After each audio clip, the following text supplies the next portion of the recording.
Hey there. I'm not sure what time you're watching this, but we normally try to get these moments of hope out by about 10 o'clock in the morning. And I wonder if you've already had an opportunity to forgive someone today.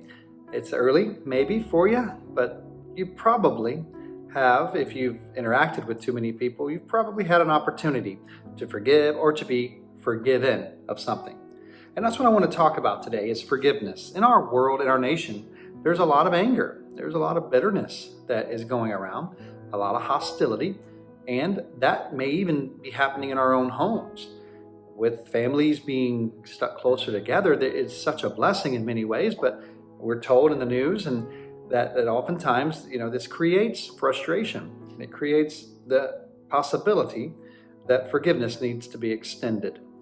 One thing that I want us to remember in all this is that forgiveness is not a one and done kind of action. I think we often forget that, maybe I do anyway, when I think that, okay, well, you've done something and I've forgiven you and that's over. But it's not always that way, is it? Sometimes a person needs to continually forgive another for something that has happened as it stirs up in their hearts. And so the Apostle Paul writes to the Colossian church, and he says this in chapter 3, verse 12. He says, "To put on then, as God's chosen ones, holy and beloved, compassionate hearts, kindness, humility, meekness, and patience, bearing with one another, and if one has a complaint against another, forgiving each other. As the Lord has forgiven you, so you must also forgive." Those are encouraging words for us today, and I hope that you will meditate on that throughout the day as you encounter time after time after time reasons to forgive. Max Lucado writes this about forgiveness. He said, "It has fits and starts, good days and bad days. It is anger intermingled with love, irregular mercy. We make progress only to make a wrong turn.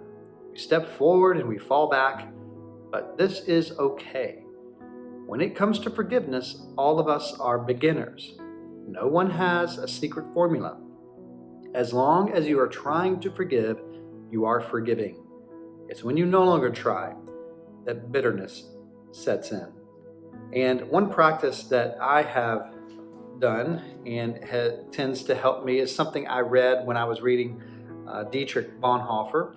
Some of you may be familiar with him, but when I was reading something that he had written, he says that he cannot hate the brother that he prays for. And that is what I would encourage you and I to do.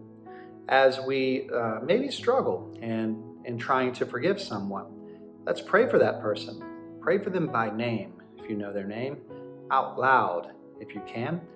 And in doing that, our hearts will be turned toward loving that person. We will begin to realize they are just like we are.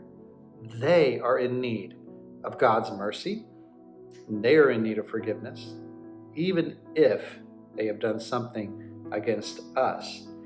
And so hopefully in that realization, we will love them and grow in community. At Marco Church, we want to bring hope to people with the truth of Jesus. You know that. You hear that every week. How can we do that then if relationships are broken because unforgiveness has set in and created bitterness in our hearts? So this Sunday at 10:30, come on out to Marco Church. We will be celebrating the Lord's Supper together in community. And we'll do so responsibly as we continue to social distance and caring for your health and your safety there. If you do feel more comfortable joining us online, we'll be doing that as well. MarcoChurch.com. You can tune in live. In any event, we look forward to seeing you and worshiping with you this Sunday.